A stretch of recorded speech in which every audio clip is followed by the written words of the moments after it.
Assalamualaikum warahmatullahi wabarakatuh, sahabat Android TV. Salam. Malam hari ini malam yang spesial ya, karena kita saat ini sudah tersambung dengan sahabat kita yaitu Andri, yang bukan beliau ini memang aslinya Bengkulu, tapi saat ini sangat spesial karena beliau sedang berada di Jepang, ya, di negara Jepang.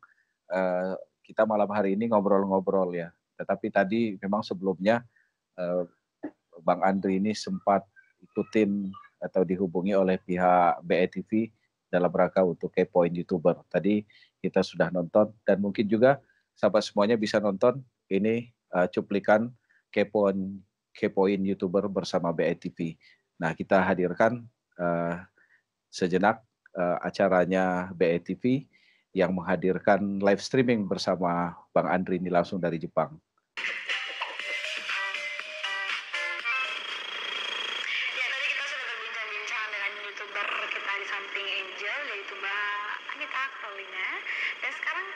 Sudah terhubung dengan YouTuber juga, tapi saat ini beliau sedang berada di Jepang karena memang untuk YouTube channelnya yaitu Jelajah Jepang. Halo Bang Andri.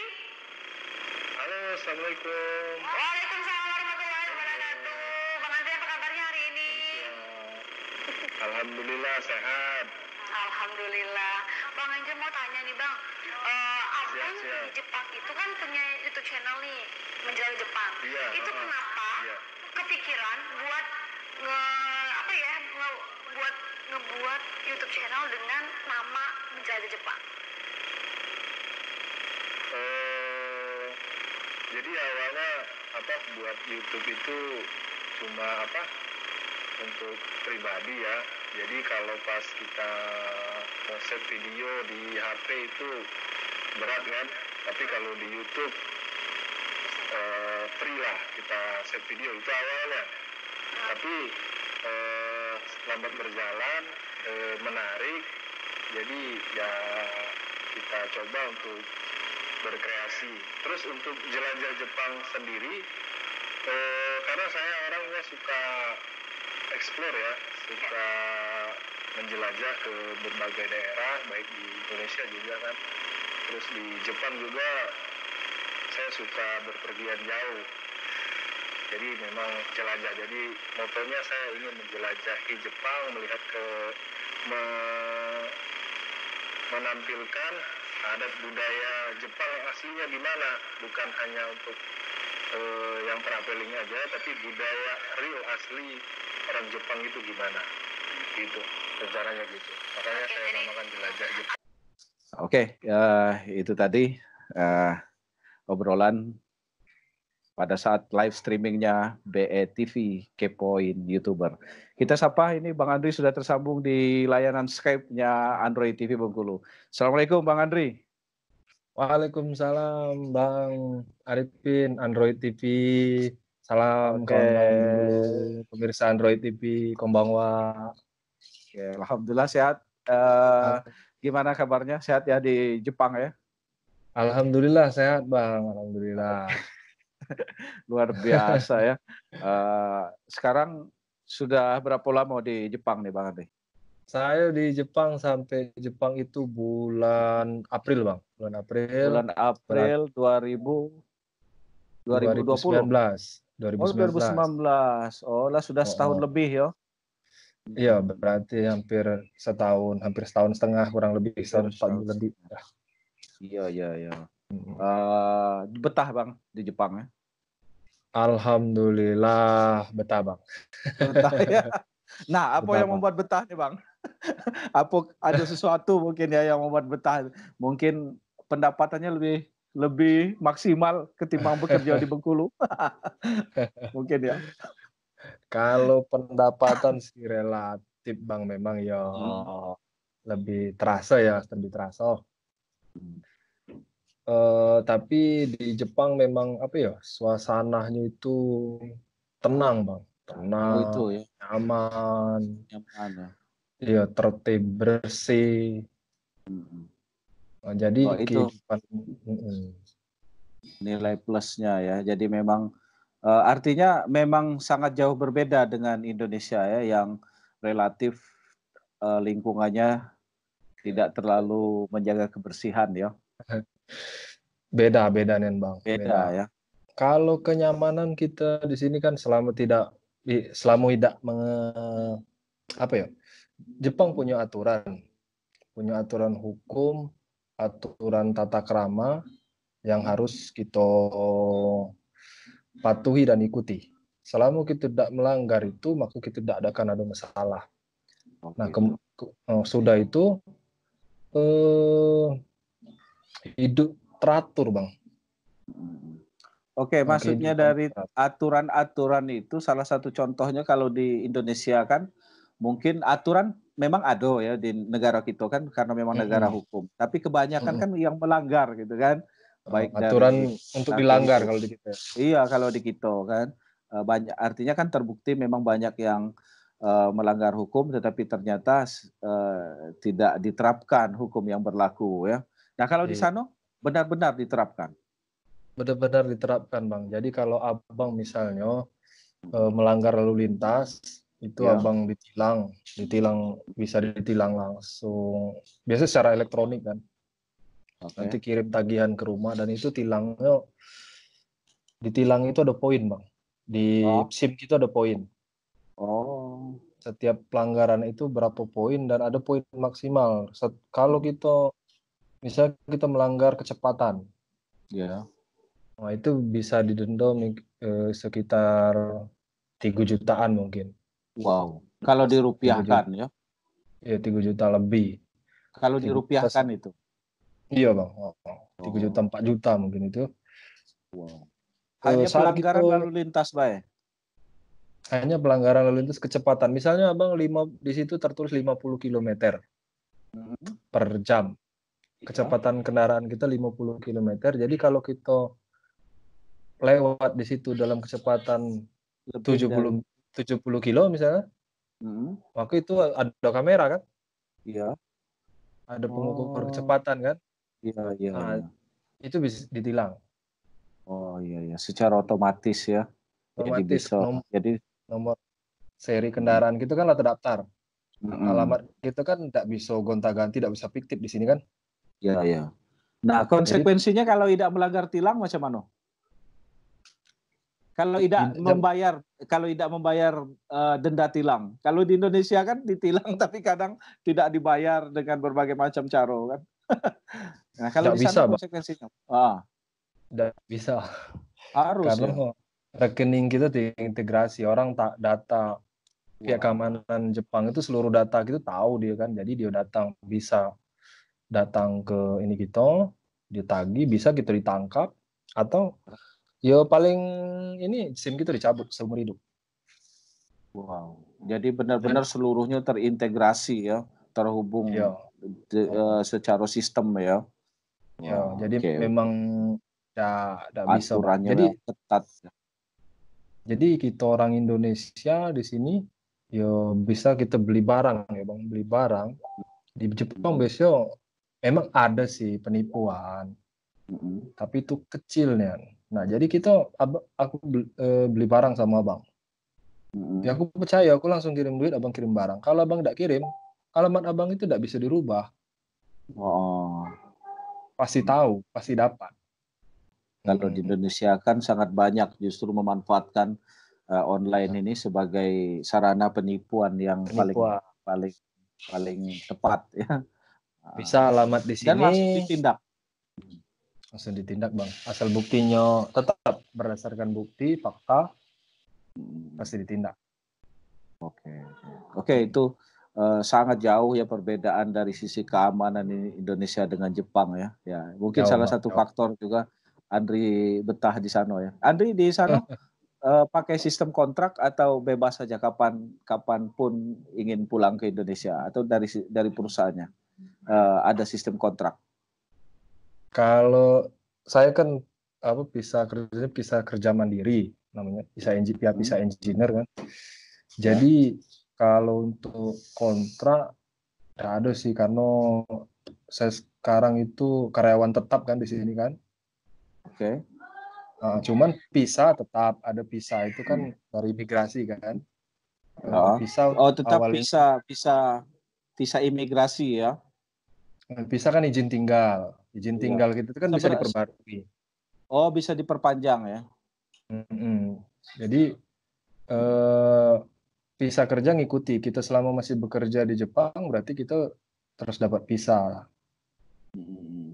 Jadi karena karyawan tetap ya bisa sampai pensiun. Tinggal kita putuskan kita enggak sampai berapa lama di sininya.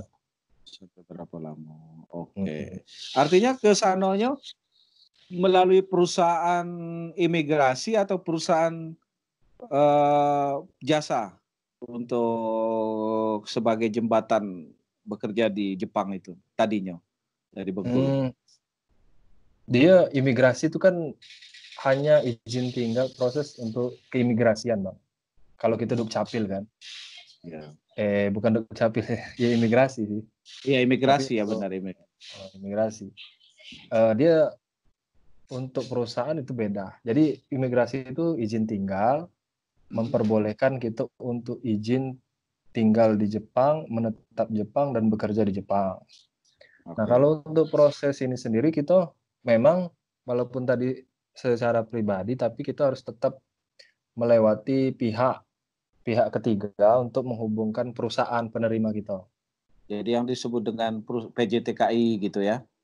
Bukan, kalau di Jepang enggak ada PJTKI dia.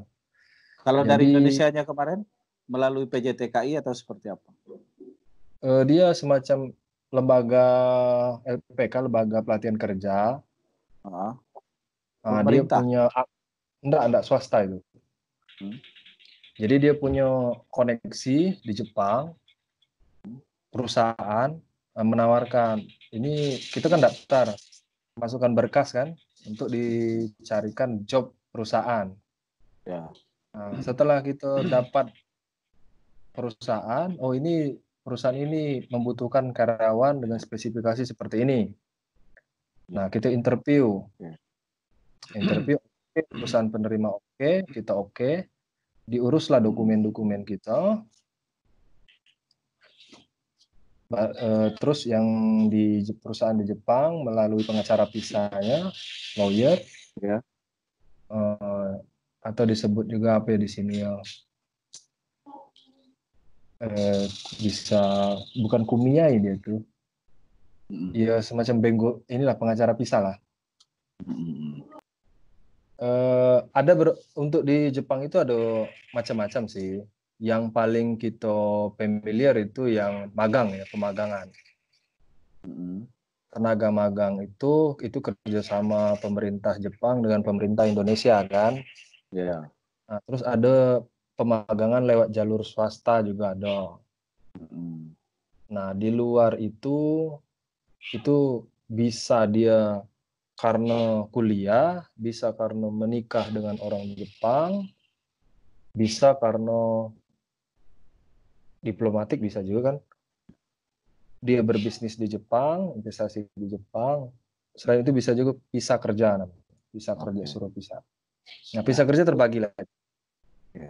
Nah, untuk visanya itu berapa lama aktifnya? Artinya harus melakukan perpanjangan setiap berapa tahun? Macam-macam. Biasanya ada yang 1 tahun. Dia ada tingkatan 1 tahun, 3 tahun, 5 tahun, 7 tahun permanen residen. Gitu. Di situ beda antara TKI dengan ini, Bang. Ya. Jadi di Jepang, ya. Kalau di kami kan, kalau TKI dia pakai kontrak, dia tidak bisa menetap selamanya di Jepang. Jadi yang kita ini bisa, kalau saya 3 tahun langsung kan, 3 tahun artinya nanti tingkatannya bisa 5 tahun, 7, bisa ke permanen. Berarti kalau yang permanen itu sudah bisa menetap di Jepang ya? Pindah ke warganegaraan kalau yang permanen itu?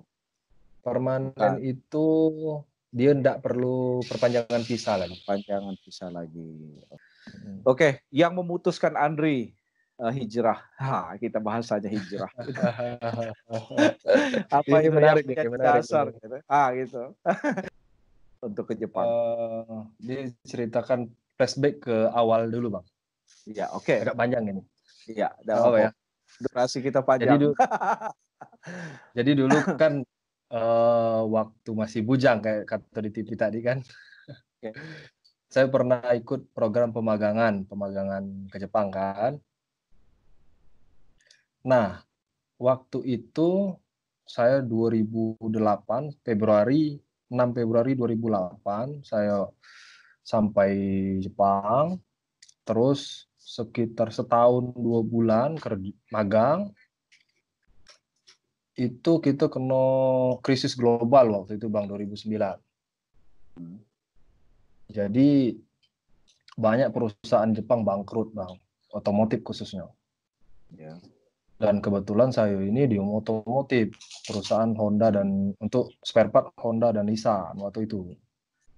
Jadi terdampak lah gitu, karena waktu itu untuk pindah perusahaan untuk di bidang yang sama itu sulit waktu itu. Jadi kita balik ke Indonesia. Dengan Tapi posisi sempat berangkat udah di situ setahun 2 bulan. setahun 2 bulan. Waktu kita sedang betah-betahnya dan sedang semangatnya di Iya. Jepang balik. Ya, balik ya ke Indonesia. Oke. Jadi mungkin ada rasa belum puas waktu itu. Oh iya. Terus ditanya, kalau ada kesempatan, saya pengen lagi ke Jepang. Dan setelah menunggu sampai 10 tahun, ada momen yang bisa gitu untuk kita balik lagi. Setelah kita urus, syarat-syarat sudah terpenuhi, kita urus, ya kita memutuskan, waktu itu berpikir, masih kerja di RB kan waktu itu. Iya betul. Kerja di RB, curhat ngobrol sama istri sama orang tua kan, Cak Mano kalau Iya. balik ke Jepang. Pengen lagi balik lagi. Pikirkanlah kini tidak bujang lagi kan. Iya betul. Nah, akhirnya setelah kita timbang masa-masa, kalau kita berangkat ke Jepang, saya berhenti dari RB seperti apa, akhirnya ya udah timbangannya saya putuskan berangkat lagi ke Jepang Bang. Alhamdulillah jalannya masih bisa balik ke sini lagi. Oke. Jadi panjang ya 10 tahun itu dari awal Bang. pertama itu ya. Dari awal itu, tapi memang diintai ibaratnya karena memang sudah penasaran. Jadi diintai kapan ini ada momennya yang tepat untuk bisa balik lagi bekerja di situ. Sebenarnya sudah tertutup Gitu. peluang waktu itu Bang. Sebenarnya udah maksudnya karena udah terlalu lama kan. Iya. Tidak yakin lagi saya itu dak. Umur juga lah kok. Iya. Mungkin lah. Cuman itulah tadi. Ya takdirnya. Takdir ya. Memang lagi. jalannya memang ada ya. Memang ada jalannya juga kan. Dan sempat kerja di RB. Bukannya dulu kita pernah gitu, betul, benar, bisa jadi. Bukannya dulu kita pernah ya satu pesawat berangkat ke Jakarta ya dalam rangka pernah, Pak. satu bisnis ya. Saya pas ini agak ingat ada teman kita YouTuber juga ini ya, salam ya, ada Bang Robert ya mengingatkan itu ada teman saya di Jepang. Waduh, kataku itu temanku, aku bilang sekarang di Jepang rupanya ini channelnya. Nah, lalu aku tonton, wah ini keren ini channel, artinya mereka itu tidak lupa dengan budaya-budaya Bengkulu, cara-cara. Itu si Arif Wisnu sudah membawa keluarga ke sana. Kalau si Andri tidak bisa. Iya sudah Bang. Arif sudah bawa keluarga. Saya sebenarnya sudah keluarga sudah di sini tanggal berapa kemarin? Tanggal 2 Mei, Bang. Oh, 2 Mei baru ya, baru 3 bulan ya. Harusnya, tapi masih di Bengkulu, Bang. Masih di Bengkulu. Oke. Terus gimana? Saat pisah kan pisah anak istri kan bukan pisah. Surat izin tinggal. COE namanya, Certificate of Eligibility, itu surat izin tinggal sudah keluar dari imigrasi di akhir Februari.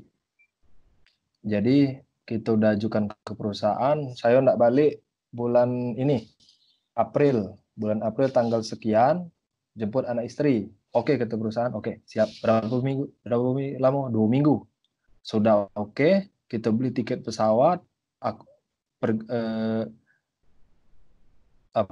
bolak-balik, yang baliknya udah ke anak istri kan sudah kalau lengkap Bang. Udah siap tanggal 2 Mei balik Jepang lagi kan. Tanggal 27 Maret keluar keputusan pemerintah Jepang penetapan status darurat. Oh ya. Kaitannya Jadi, dengan COVID-19 ya. COVID-19 semakin lama semakin melonjak, di Jepang juga semakin melonjak. Di Indonesia waktu itu udah mulai bergerak terus, dan akhirnya dengan status darurat melarang perjalanan luar negeri. Jadi banyak kawan-kawan kita sekarang yang orang yang tinggal di Jepang, dia balik ke Indonesia, banyak yang belum bisa balik Bang, termasuk para mahasiswa, karena pembatasan perjalanan ke luar negeri itu. Bang, yang Tapi baru, di bulan Juli ini sudah ada mulai keputusan kalau aku baca, tapi Indonesia belum masuk. Bakal dibuka kembali akses perjalanan luar negeri dari beberapa negara. Tapi Indonesia dari 15 negara, tapi Indonesia belum masuk. Indonesia belum masuk. Kalau normal aku kan bisa balik cuti kan, ketemu Bang Arifin, ngobrol di Android TV kan. Oke, sip. Itu luar biasanya ya. Bisa silaturahmi kita kan. bisa silaturahim langsung dengan teman-teman Bengkulu ya, nanti bisa ngobrol di Android TV juga ya. Iya, Pak. Nah, tapi walaupun Andri di Jepang, Abang di Bengkulu, Android TV Bengkulu tetap bisa menemui Andri. Nah, inilah teknologi ya Andri ya, yang memang bisa menyatukan luar biasa. Memang luar biasa. Terakhir Andri, kalau bekerja itu kan satu target itu kan selain dari kesenangan, selain dari kepuasan, dari batin segala macam, kepuasan batin lah kita melakukan pekerjaan itu. Tentunya kompensasi. Bagaimana perbandingan kompensasi di Indonesia dengan di Jepang? Sangat jauh. Kompensasi, Bang. Ya, alhamdulillah, Bang. Agak sensitif. Sangat luar biasa. Nanti kena pajak ya. Tapi ya alhamdulillah, Bang. Syukur alhamdulillah bisa bantu-bantu keluarga kan. Ya alhamdulillah, Bang. Agak beda memang beda di tempat. Beda dengan itu ya. Targetnya betah akan lama lagi betahnya, atau ada keinginan untuk segera kembali ke Bengkulu, ke Indonesia? Sebenarnya sih kalau di hati pengennya kalau sudah cukup sesuai harapan, ya udah balik. Karena seenak-enak di tanah rantau memang lebih enak di tanah kelahiran sendiri kan, di tanah air kan. Seenak-enak di Jepang, senyaman-nyaman di Jepang itu monoton, Bang. Hidupnya monoton karena beda budaya, Bang. Kalau di Indonesia itu fleksibel ya. Agak kaku ya bersosialisasi di situ ya. Abang mungkin tidak percaya, saya sama tetangga di dekat rumah itu mungkin ketemu itu 3 bulan sekali, cuman selamat pagi itu ketemu. Ya. Jadi memang sosialisasinya memang tidak bisa. Dari budaya lokal ya. Jadi budaya lokal itu disitulah yang membedakannya. Kalau di Indonesia memang untuk bersosialisasi itu memang tinggi ya. Indonesia itu ya. Kerabatannya lebih dekat gitu. Iya, Bang. Itu yang kekurangannya. Iya. Oke. Kenapa nih? Sambil bekerja di Jepang, menjadi tenaga kerja di Jepang, kok ada minatnya untuk menjadi YouTuber juga? Ya itu diceritakan tadi juga diceritakan. Awalnya sih iseng-iseng berhadiah ya. Siapa tahu dapat hadiahnya kan. Yang terpenting waktu itu kita save video di YouTube. Nanti bisa untuk cerita anak cucu nanti kan. Ya. Nah, tapi Betul. ke depan kita lihat, oh bisa berkreasi, kawan-kawan sudah banyak yang berkreasi kok. Kita ndak ambil kesempatan juga di situ kan, kita ambil bagian. Ya belajar berkreasi, siapa tahu, bukan siapa tahu sih. Ya mudah-mudahan bisa sukses seperti Android TV kan. Oke. Ya, ya. Mudah-mudahan, amin ya. Android TV juga berjuangnya tidak gampang. Saya yakin itu, saya yakin. Waktu saya tinggalkan, abang buat sana dari tahun berapa, Bang? Waktu Andri berangkat sekitar 6 Baru mulai, ribuan ya. Ya, 6 ribuan, 4 ribuan, 6 ribuan lah gitu ya. Lebih kurang Iya. itu. Coba Andri sapa, coba tolong Andri sapa teman-teman penonton Android TV Bengkulu dengan bahasa Jepang. Tapi ngomong Android TV Bengkulu, Boleh aja, langsung aja Android TV Bengkulu yang langsung, jangan bahasa Jepang. Hai, minasan, para pemirsa, iya Bang. Oke. Hai pemirsa Android TV Bengkulu, konbanwa, genki desu ka? Genki deh, mina genki. Itu apa artinya tuh, Bang? Artinya selamat malam pemirsa Android TV Bengkulu. Sehat, apa kabar segalanya?